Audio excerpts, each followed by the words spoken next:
Hi everyone, welcome to THT, and today we are going to talk about sideboarding. A lot of people ask me, can you please make a guide about sideboarding? How do I make a good sideboard? How do I know what to side in and side out? Thankfully, those two questions are kind of intertwined with each other. Usually, if you know how to build a good sideboard, that's because you know exactly what card you need in certain matchup, which makes the sideboarding process a lot easier. So first of all, we'll talk about the different thought process and different question that I answer whenever I'm building a sideboard. There's actually 4 questions. The first question is, what does my deck need? What does the meta require? What does the game offer me? And finally, what is the correct balance to get right? And the first question, what does your deck need, is pretty straightforward. One of the primary role of a sideboard is to compensate for your deck weaknesses. So for this, you need to have a bit of experience with the deck that you are building. Simply play with your deck and understand, okay, what are the weaknesses of my deck? And depending on those weaknesses, you're going to be, of course, putting cards in your sideboard that help you compensate that weakness. So in order to be able to know that, you really need to have a good experience with the deck. You need to have a good understanding of what are your good matchup, what are the bad matchup, and then finally choose the right cards that will solve those matchups. That will actually not necessarily solve, but actually help. A good example for this is, for example, this Boba yellow build. Don't pay too much attention to the build itself. Just pay attention to just the thought process behind the sideboard. So here, I know that Boba Fett Yellow, one of the major weaknesses of Boba Yellow is to play against control. So I have a sideboard that is basically entirely dedicated in fighting control. So we got cards like Body Rooks and Bazine. Bazine is very good against control because it can smuggle, meaning that I usually don't play this card in my opening. I resource it and then I basically smuggle it later on in the game in order to get rid of the problematic card that will let my opponent take over, removing Super Laser Blast, removing an answer for Fetch Fire Spray. Fetch Fire Spray can deal 1 would attack 1 small, that kind of thing. And Bazine can be very effective at this. Body Rook is very good against control because control relies mostly on events to control the board, and having a unit that does effectively a 2-for-1, both put a threat on the board and selectively discard the problematic answer your opponent might have is extremely potent. And finally, Lacking Time Phantom is also a great card against control, as it basically cancels out all the sacrificing effect, like Power of the Dark Side, Avenger, and it's just overall a hard card to deal with that's just going to attack over and over again, deal a lot of damage. And then we got Change of Hearts, which is also a great card against control because control usually play very large units. Boba Fett's Armor is more of a very good against like non-blue mid-range control deck like the Bosk, the Vaders. It's good in against Han, so get a third copy of that. So this is like a maybe kind of an extreme example. You don't have to have your entire sideboard dedicated to fight your weakness. Sometimes those cards can be placed in the main deck. So it's kind of an extreme example. It's not necessarily what I advise to do, but this is as I said, I would say a pretty good example of what trying to fight your weaknesses looks like on paper. The second question is, what does the meta requires? So what I mean from this is that basically whenever your opponent is going to be trying to so it's good to sideboard against your weakness, but for example, if you're fighting against your weakness and your weakness is a deck that just represents like 1% of the meta, maybe you shouldn't be dedicated sideboard card to fight against a deck that only represents like a very small portion of the meta. So what we're going to try to do is that we're going to be trying to sideboard to fight your weakness, but more importantly, fight against what is popular. Let's say you play a deck like Boba and you already have a very good match against aggro, but you really think that there's going to be a lot of aggro in the event. Well, you can have additional sideboard cards against aggro in order to, because you know the deck is going to be so incredibly popular. For this, this is kind of a different process because understanding your weakness requires an understanding of your own deck, while here we require an understanding of the weaknesses of the popular deck, so an understanding of the meta, understanding of the environment, so you can react to that environment and choose the card that will fight against it. So once again, we give an example here with this hand blue. So this is a hand blue, kind of like an idea of a hand blue that would be in a meta that is very aggro. So obviously the main deck is already relatively decent against aggro, but we have basically dedicated a lot of sideboard cards for the aggro matchup. For example, Karabast is a very good cheap removal, because obviously with hand we deal damage to your own unit, you deal 2 damage to your own unit, you pay 2, and you can basically deal, it's a pay 2, deal 3 damage to target unit, which I think is very good against aggro. And the only requirements you get to have a unit in play that is damaged. Usually aggro is not going to focus on killing your own units, so having a unit that is damaged on the battlefield is not going to be so difficult, meaning that Karabast is going to be enabled most of the time. So this gives you basically a very cheap removal that will help you a lot against aggro. Make an Opening is also good against aggro, against Boba in general. And then we got the Smuggler's Aid as a cheap way to heal that we can smuggle early on in the game and then use later on to put ourselves out of range for a cause I believe in. So of course we got a couple of sideboard cards against control, like we got Deck, we got a Pillage, we got a Crate Dragon, but as you can see, it's a sideboard that is mostly focused in fighting aggro. So this is a good example, once again, of like kind of thinking about the meta. So this is kind of like you're bringing hand blue and you're thinking, well, what is the correct approach if I'm going to be anticipating a relatively aggressive meta? And this could be like a good way to approach that.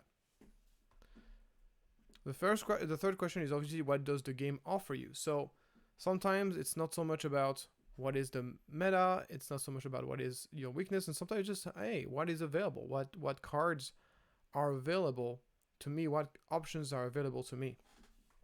And on this, I want you to just to think outside of the box, to consider new interesting cards to solve certain problems. So you're going to be, what is very important is the sideboarding is the part of the deck building that is the most, on which it's the most easy to innovate. Because obviously as opposed to the main deck, which are a little bit more set in stone, because there's certain fundamental card that the deck needs in order to work. At the end of the day, the sideboard is a lot more fluid, it's a lot more dependent on the meta. By definition, a main deck is more proactive, while a sideboard is more reactive. Therefore, it's a little bit more fluid, it's a little bit more... and therefore, there are a lot more options available to innovate and create new strategies. So try to think about... try to review really what are the different cards available in the card pool, especially now we only have 2 sets, so it's not that many cards to review, and think about which one could eventually be useful, and then test those options and try to think outside the box. I would say that's obviously this is something that is advised for any deck building, but I think it's even more important to do this for sideboarding, because in sideboarding there's really like a lot of unexpected cards that can really work and solve specific problems that maybe other cards can't. But at the end of the day, you're going to be limited by your own options. So whenever you are thinking about a card, you want to think about how often you think you're going to be sideboarding this card, but you're also going to have to think about what is the impact. Sometimes some sideboard cards are very narrow, but are so impactful that they are worth including. So I'll give you a couple of examples of those. Simply cards that are just... maybe are not going to be sided in a lot of matchups, but in a matchup in which they're going to be siding in, they're going to have a huge impact. So earlier we talked about the metagame approach, where we want cards that are answering a large portion of the meta, but also want you to think about not only that, maybe a card that is going to be sided against a lot of different decks, but basically doesn't make a huge difference. It is less interesting to include than a card that maybe is only going to be sided in one matchup, but in this matchup it's gonna significantly alter the matchup and in a significant way. And the last thing I always want you to think about whenever you are building your sideboard is always consider that this card, if this card should be in your main deck. And it's something that is quite unique to Star Wars Unlimited, because in Star Wars Unlimited, any card can be resourced, meaning that sometimes you can kind of pre-sideboard, meaning that you can actually put cards that normally in other games you would put in sideboard, but in this game you can actually put them in the main deck, because you know that if you are playing the matchup in which this card is bad, you can simply resource it. So sometimes, if you want to go one step further and basically expand over expand over your deck, your sideboard, you can simply just include some of those sideboard cards into your main deck. Don't do too much of this because it's gonna make your deck clunky, but it can be something that is worth doing in order to go one step further in trying to counter a specific deck. So a good example here of cards that are quite narrow but are very impactful in the deck that they are. I'm mostly thinking about Change of Heart against Palpatine. I think Change of Heart is good generally against control, mid-range control decks like Kira, Krennic, that kind of stuff. But it's specifically powerful against Palpatine because Palpatine will steal your unit. You can play Change of Hearts, get that control back of that unit, essentially permanently, because as you take control of this unit, it's because the card reads at the start of the regular phase is owner take control of it, and the owner is yourself. So let's say you played something like a fire spray. Your opponent just pings it, then take control of it with Palpatine, and then on the turn after you take initiative, you play Change of Hearts. The fire spray is for you permanently because the owner is yourself. So you never giving back control of the opponent. So this is the kind of thing that makes this card particularly good against Palpatine, for example. And Bazine is a good example of a card that not necessarily good against a lot of decks, but against deck in which it's good, it's really amazing. Like for example, Bazine is just incredible against hard control decks. So decks that plays, of course, the Vigilance, the Boba Blue, the Aiden Blue, and that kind of thing. The Bazine is going to be very, very impactful in those matchups. Okay, and now the last question is, how do you find the correct balance? What do you we talked about things that you need to side in, but what about the things that you need to side out? All those factors are also important to take into account. So what is the correct balance? And for this, the best way to figure this out is to make a sideboard plan. So make a sideboard plan is what you see here on the right hand side, is effectively you list down the different matchups. You don't have to list every single deck in the game, but the most popular ones. And then think about in advance what card you're going to be taking out, what card you'll be taking in. So this is a very old sideboard plan that I've made. I think it's a sideboard plan from, you see there's gladiators in there, there's maximum firepower. So it's basically when I made this sideboard plan, the deck, I think it's a sideboard plan for Vader Green. And when I made that sideboard plan, the game was not even fully spoiled. We didn't even have all the cards in the card pool when that happened. Anyway, but it's once again, it's a good example of like what a sideboard plan looks like. Think in advance about what card you're going to be hiding in, what are you going to be hiding out. So we're just going to talk quickly about cards that you should be removing out of your deck. So obviously, the most straightforward way to approach this is simply think about what cards are bad. What are the cards that are not useful in your deck? And then you think about what cards are really, really great from your sideboard. And then you try to match those two. And think about, okay, and this is a thought process that requires a lot of thoughts, because sometimes there are cards that are just slightly better than a card that is in your deck, in which case they should be considered. So for this, you need to have, of course, a lot of experience in the different matchups. This comes with testing. But once you've done that work of testing, it becomes relatively obvious what cards are not good and what cards are not bad. Sometimes it's not so obvious, and this is why it needs to be, I like to put a sideboard plan. So then you've basically made the thought process of thinking all of this in advance. So then when the event comes out, it's going to become a lot easier to sideboard, and you're not going to have to have too many questions, and you're going to have something that at least you can rely on. So make a sideboard plan. And the other benefit of making a sideboard plan is like mapping out precisely what cards you're going to take in and what cards you're going to be taking out will help you identify imbalances in your sideboard. So sometimes whenever I make my sideboard plan, I actually realize, oh my god, I have way too many cards to add in, and don't have enough cards to take out. So maybe I need to consider fewer cards in this matchup. Or sometimes it's the opposite. I have too many cards that are bad in this matchup that I want to take out, and not enough cards to take in. And this is how you kind of figure out the balance, and you can kind of restore the balance, because you can kind of like say, okay, well maybe I need to include more cards in this matchup so I can replace those bad cards that I have. So think about the balance between the card you're taking in and the card that you're taking out, and figuring out what is the right balance between the two. And the best way to figure this out is to make a sideboard plan, to map things out, and then you'll figure it out. So as I said earlier, it also allows you help sideboarding faster during an event. So just so you know, as far as I know, you're not allowed to have notes, pre-written notes for a specific matchup. You're allowed to take notes during the game, but you're not allowed to bring a piece of paper with pre-existing notes on them and read out of them. That's just not allowed. So so obviously you're not allowed to bring your sideboard plan with you, but just the process of sideboarding, of having made a sideboard plan ahead of time, will help you remember what you need to take in and what you need to take out.